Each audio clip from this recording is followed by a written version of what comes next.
Good morning, friends. Today we are going to learn EVS. Open page number 102. Write today's date and day. Today we are going to learn chapter number 20. Common infectious disease. मतलब आम तौर पर जो संक्रामक बीमारियां होती हैं उनके बारे में हम इस चैप्टर में आज पढ़ेंगे. When our body does not seem to be working normally and we feel sick, we may have a disease. We must visit a doctor when we feel sick. The doctor looks for signs that show what kind of disease we might have. जब हमारा शरीर सामान्य रूप से काम नहीं करता है और हमें बीमारी जैसा महसूस होता है तो हमें उस बीमारी की जांच करवाने के लिए डॉक्टर के पास जाना चाहिए. डॉक्टर हमारे जो भी हमारी बॉडी में जो भी सिम्टम्स हैं, जो भी लक्षण हैं बीमारी के, उन्हें देखकर हमें बताता है कि हमें कौन सी बीमारी हो सकती है. Infectious disease. अब कौन कौन सी संक्रामक बीमारियां हैं इनके बारे में देखते हैं. Disease that spread from an infected person to another are called infectious disease. They are generally caused by germs like bacteria, virus, and protozoans. These germs are microscopic organisms. They cannot be seen with the naked eye, but they are visible under a microscope. These germs are generally spread through air, water, food, or contact with an infected person. तो ऐसी बीमारियां जो एक संक्रमित व्यक्ति से दूसरे व्यक्ति में फैलती हैं, इन्हें हम संक्रामक या इन्फेक्शियस डिसीज़ कहते हैं. ये नॉर्मली आमतौर पर इस प्रकार की बीमारियां जर्म्स जैसे कि बैक्टीरिया, वायरस, प्रोटोजोन के द्वारा फैलती हैं. और ये जर्म्स जो होते हैं बहुत ही सूक्ष्म जीव होते हैं. इन्हें हम डायरेक्ट नहीं देख सकते. इन्हें देखने के लिए हमें माइक्रोस्कोप का यूज़ करना होता है. और ये जर्म्स आमतौर पर हवा, पानी, खाना या किसी संक्रमित व्यक्ति के संपर्क में आने से फैलते हैं. टेबल दिया गया है यहाँ पर. Some germs and disease caused by them. यहाँ पर कुछ जर्म्स के नेम और उनके द्वारा फैलने वाली बीमारियों को बताया गया है. ठीक है, अभी इन्हीं बीमारियों को हम डिटेल में यहाँ पर देखते हैं. Infectious disease caused by virus. Virus के कारण फैलने वाली संक्रामक बीमारियाँ कौन सी हैं देखते हैं. Influenza, also called flu, is an infectious disease. It is caused by a virus and spread through air. Influenza जिसे हम फ्लू भी कहते हैं, यह एक संक्रामक बीमारी है और यह वायरस के कारण हवा से फैलती है. High fever accompanied by headache is a common symptoms of influenza. इसमें क्या होता है, बहुत तेज सिर दर्द के साथ बुखार आता है. ये इसका एक सामान्य लक्षण है इन्फ्लुएंज़ा का. Sore throat and dry cough are other symptoms of influenza. गले में खराश होना और सूखी खांसी आना इसका एक अन्य लक्षण है. It spreads through coughing and sneezing. To prevent this disease one should keep away from those people who are infected. इसमें क्या होती है, कफ आता है और छींकते हैं, है ना.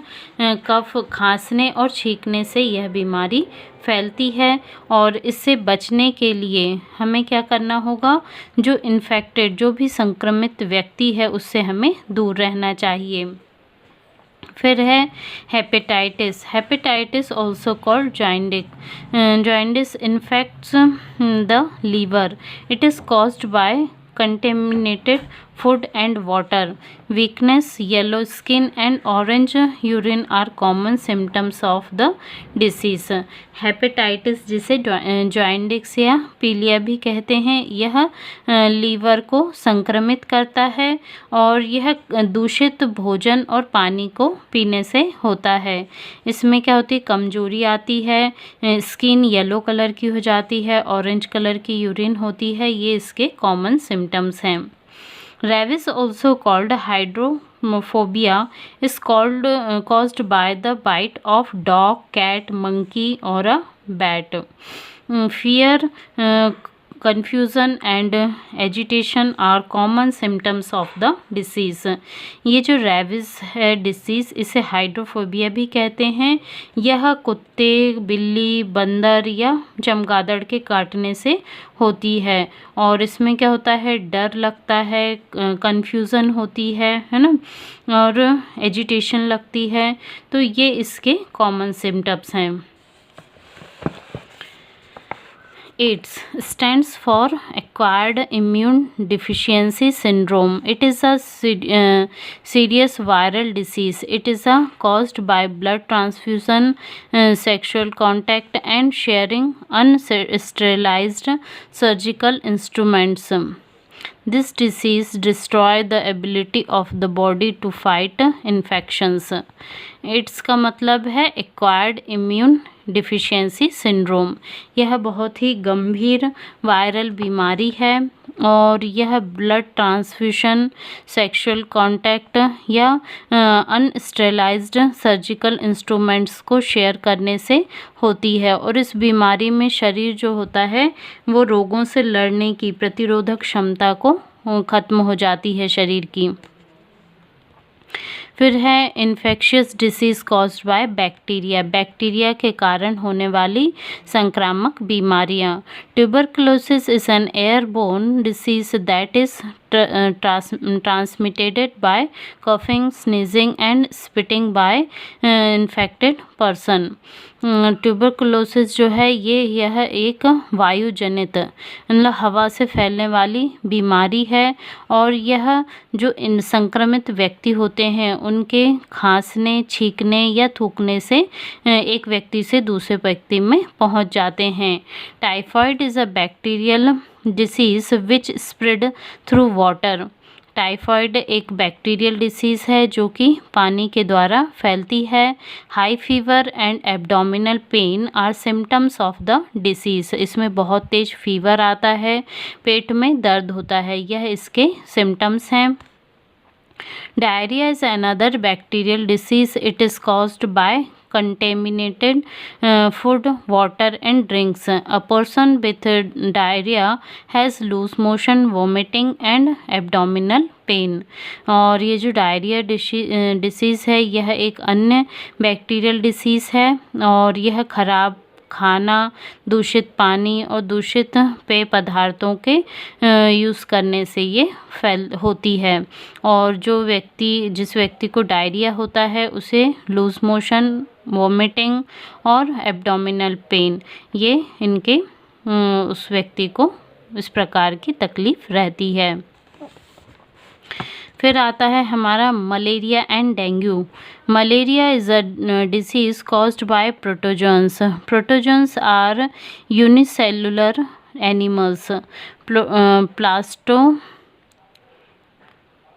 Plasmodium is a parasitic protozoan that lives inside the bodies of female Anopheles mosquitoes.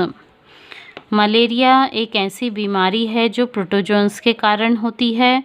Protozoans क्या होते हैं, एक कोशिकीय जानवर हैं। ये जो प्लाज्मोडियम होता है, प्लाज्मोडियम एक पैरासाइटिक प्रोटोजोन है जो कि मादा एनोफ्लिस मच्छर की बॉडी के अंदर रहता है। Only anopheles mosquitoes can spread malaria. केवल जो मादा एनोफ्लिस मच्छर होता है यह अकेला मलेरिया को फैलाता है। They are mainly active after dark. When they bite a person the disease causing protozoans enter the body. The disease develop within 12 to 25 days from the bite. ये जो मादा एनोफिलिस मच्छर होता है यह मुख्य रूप से अंधेरे में एक्टिवेट होता है और इसके जब ये किसी व्यक्ति को काटता है तो ये प्रोटोजोन्स उस व्यक्ति के बॉडी में ब्लड में चले जाते हैं और यह लगभग 12 से 25 दिन के अंदर यह डेवलप होता है। A person with malaria suffers from severe headache, fever and shivering. The fever subsides with profuse sweating. जिस व्यक्ति को मलेरिया होता है उसे बहुत गंभीर सिर दर्द होता है, बुखार आता है, कपकपी होती है और फीवर के साथ जो होता है पसीना बहुत तेज़ी से निकलता है। Dengue is another dangerous infectious tropical disease caused by the dengue virus.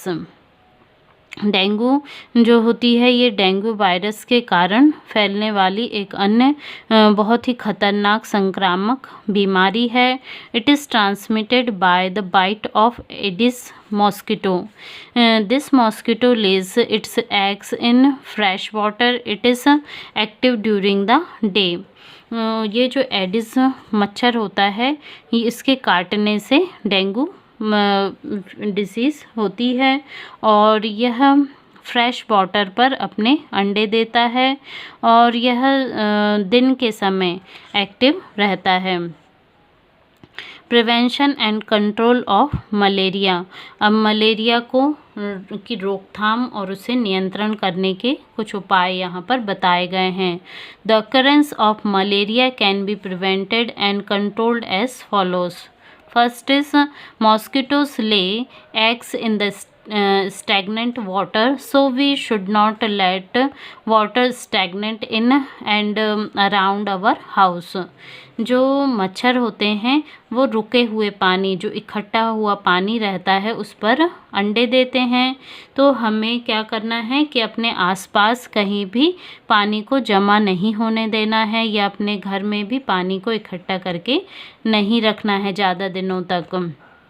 We should change water in the water cooler regularly. गर्मी के दिनों में हम जो वाटर कूलर लगाते हैं तो उसके पानी को भी हमें समय समय पर बदलते रहना चाहिए। We should use mosquito net और repellents like creams and coils while sleeping.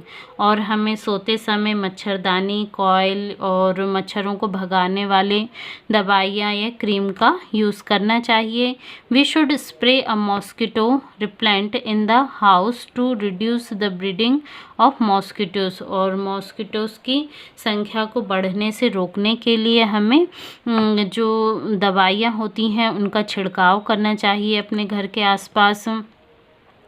We should minimize the hiding places of mosquitoes in the house as they hide themselves behind furniture, curtains और cupboards। क्या होता है कि जो मच्छर होते हैं उनके छुपने की जगह कहाँ कहाँ होती हैं, वो फर्नीचर के पीछे छुपते हैं, पर्दों के पीछे, अलमारियों के पीछे, ऐसी जगहों पर ये छुप जाते हैं। तो ऐसी जगह हमें कम करना चाहिए जहाँ ये इस प्रकार के मच्छर छुप के ना बैठ सकें। Precautions to check the spread of infectious disease. The spread of infectious disease can be prevented by following these measures। मतलब कुछ सावधानियां यहाँ पर बताई गई हैं जिन्हें अपनाकर हम इन संक्रामक बीमारियों को फैलने से रोक सकते हैं। तो पहला है keep the surrounding clean and drains covered. हमें अपने आसपास सफाई रखना है और जो नालियाँ होती हैं उन्हें ढककर रखना है। Maintain proper sanitary conditions. स्वच्छता का मुख्य रूप से ध्यान रखना है। टेक इनोकुलेशन और वैक्सीनेशन एट रेगुलर इंटरवल्स। एक नियमित रूप से एक अंतराल के बाद टीकाकरण हमें करवाना चाहिए। Do not send children suffering from any infectious disease to school till they have fully recovered। यदि बच्चे को किसी प्रकार का संक्रमण है तो जब तक वह पूरी तरह से ठीक नहीं हो जाता है तो उसे स्कूल नहीं भेजना चाहिए। Wash hands with a disinfectants before and after touching the patient और any article used by him or her. यदि कोई व्यक्ति संक्रमित है तो उसको छूने से या उसकी किसी वस्तु को छूने से पहले और बाद में हमें अपने हैंड को अच्छी तरह से, हाथों को अच्छी तरह से धोना चाहिए। डू नॉट शेयर टॉवल और any other objects used by the infected person.